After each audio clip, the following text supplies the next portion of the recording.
नई नई मजेदार कहानियाँ देखने के लिए अभी चैनल को सब्सक्राइब करें और बेल आइकन जरूर दबाएं। गोपालपुर गांव एक छोटा सा गांव था, जहां के लोग हंसी खुशी रहा करते। गांव के लोगों में एकता बहुत थी, लेकिन गोपालपुर गांव में इस बार की सर्दी ने तो मानो लोगों का जीना मुश्किल कर रखा था। अरे गोपालपुर गांव में इस बार की सर्दी ने तो हद ही कर दी है। पूरा पूरा दिन निकल जाया करता है सिर्फ आग के पास बैठे, लेकिन सर्दी कम होने का नाम ही नहीं ले रही है। अरे एकदम सही कह रहे हो दया चाचा, इस बार की सर्दी ने तो गांव वालों को आलसी बना दिया है। इतनी सर्दी लग रही है कि खेतों में काम करने का मन भी नहीं कर रहा। अरे सर्दी की बात तो कर ही मत कमला, सर्दी ने तो सचमुच लोगों की जान ले रखी है। ऐसा लग रहा है इस बार की सर्दी गांव वालों की जान लेकर रहेगी। एक तो हमारा गांव ऐसी जगह है जहां जलाने को लकड़ियां मिलना मुश्किल हो जाता है। हाँ बिटिया, ये तो तुम ठीक कह रही हो।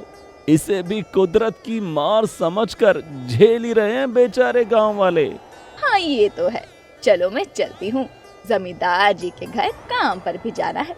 झाड़ू पोछा बर्तन सब करना पड़ेगा। इतना बोलकर रजनी तो वहाँ से चली जाती है और जमींदार जी के घर पहुँचती है, जहाँ जमींदार अपने घर में हीटर जलाए बैठा होता है। बताओ, अमीरों की जिंदगी भी क्या जिंदगी है। गर्मी में ठंडी हवा फेंकने वाली मशीन इनके पास है और सर्दियों में ये गर्म हवा देने वाली मशीन भी। भगवान भी कभी कभी बहुत अन्याय करते हैं। अरे रजनी, आ गई तुम। मैं तुम्हें याद कर रहा था। घर में तो ढेरों काम पड़े, लेकिन उससे पहले मेरे लिए अदरक वाली गर्मा गर्म चाय बना दो। जी साहब, अभी बना के लाती हूँ आपके लिए अदरक वाली गर्मा गर्म चाय। सर्दी भी तो बहुत हो रही है। रजनी जमींदार के घर में नौकरानी का काम किया करती। खाना पीना घर के काम वो सब करती, लेकिन उसे अपनी गरीबी और जमींदार जी की अमीरी देखकर हमेशा से ही भगवान से शिकायत रहा करती। भगवान भी बहुत नाइंसाफी करते हैं। हम गरीबों को इतना गरीब बना के रखे हैं कि हमारे पास कपड़े तक नहीं है सर्दी काटने को, और ये लोग एक एक कपड़े में गर्म हवा के आसपास घूम रहे हैं। ना ही कमाने की टेंशन और ना ही कल क्या बनेगा इसकी कोई फिक्र। रजनी, चाय बन जाए तो बाहर ले आना, मैं बाहर ही बैठा हूँ। और हाँ, काम हो जाए तो तुम भी घर चली जाना, बहुत सर्दी है। इन जमींदारों के पास इतने कपड़े हैं कि अगर इसमें से एक शॉल उठा लूं तो इन्हें क्या ही पता चलेगा। रात में सर्दी से नींद नहीं आती, वैसे भी आधी रात तो आग के पास ही बितानी पड़ती है। सोते तो बस हम अपने शरीर को आराम देने को हैं। अब जाते जाते रजनी उस शॉल को अपनी साड़ी के पल्लू में छुपाती है और वहाँ से लेकर घर आ जाती है और उसे ओढ़कर काफी अच्छा महसूस करती है। तभी वहाँ कमला का आना होता है। अरे रजनी, क्या बात है, ये शॉल कहाँ से लेकर आई है? इसमें तो तू बड़ी प्यारी लग रही है। अरे कमला, क्या कह रही है? धीरे बोल। ये जमींदार साहब के घर से लेकर आई हूँ, उन्हें बिना बताए।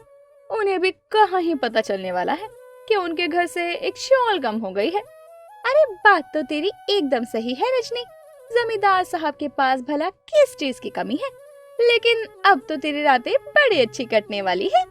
अरे हाँ, ये तो बहुत गर्म है। वैसे आजकल में जमींदार साहब की शहरी बेटी गांव में आने वाली है।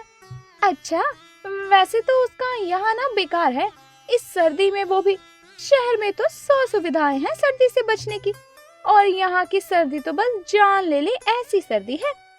अरे काहे की सर्दी, अभी अभी जमींदार जी के घर में गर्म हवा फेंकने वाली मशीन देख कर आई हूँ।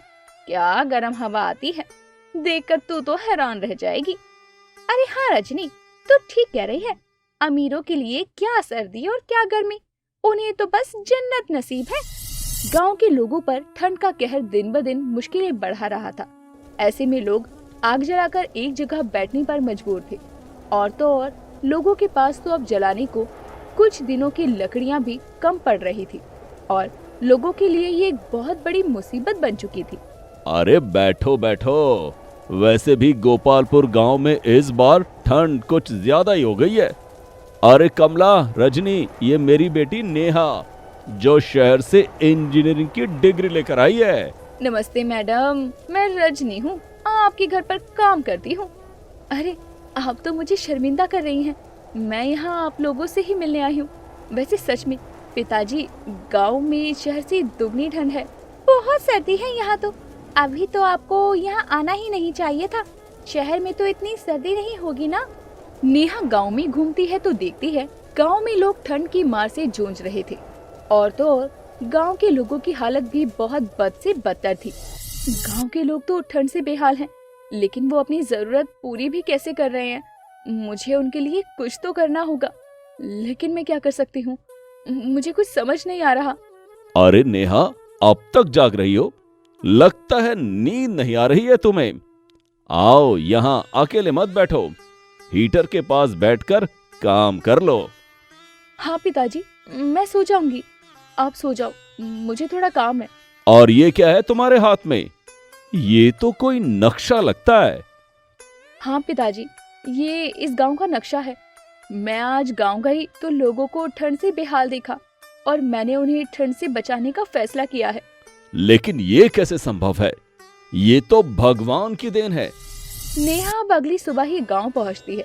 वहां वो एक जगह पर लोगों की भीड़ देखती है। अरे यहाँ इतनी भीड़ क्यों लगी है? पिताजी ने कहा था कि रजनी भाभी को काम पर भेजना है। मुझे तो उनका घर भी नहीं पता, किसी से पूछ लेती हूँ। अब जैसे ही नेहा उस भीड़ के पास पहुँचती है तो देखती है वहाँ औरतें रो रही थी।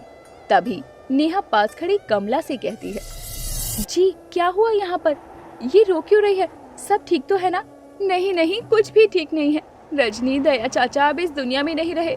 गोपालपुर में इस बार ठंड के कहर की वजह से हमारे गांव के लोगों की जान जानी शुरू हो गई है। बेचारी रजनी, अब उसके बच्चों को कौन देखेगा? आप अपने आप को संभालिए, मैं इस सर्दी का कुछ ना कुछ हल निकालती हूँ। अरे आप क्या कर सकते हैं इस ठंड का? ये तो कुदरत की देन है, हमारे बस में कहाँ जो हम इसका कुछ कर सके।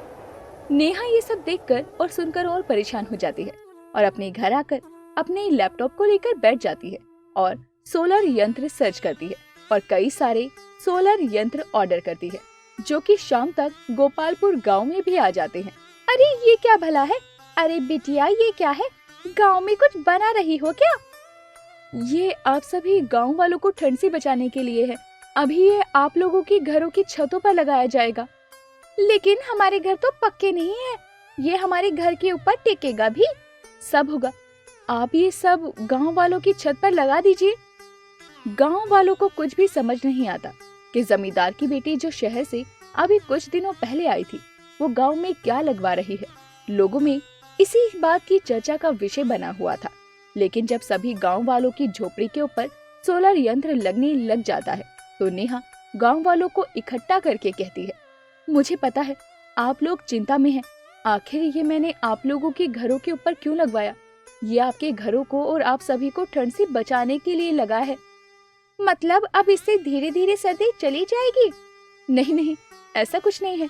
बस ये आपको घर में इतना गर्म रखेगा जिससे आपको सर्दी कम लगेगी, और जब इस पर धूप पड़ेगी तो ये आपके घर को उसकी सूरज की किरण से गर्म रखने का काम करेगा।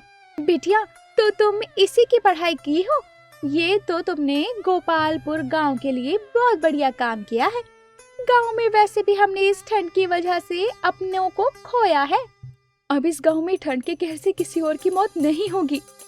जमींदार की बेटी नेहा ने अपनी पढ़ाई के जरिए गरीब गांव वालों को ठंड के कहर से बचा लिया, और गांव के लोग भी सोलर यंत्र के गर्माहट से बहुत खुश थे, क्योंकि अब उन्हें पहले जितनी सर्दी नहीं लग रही थी।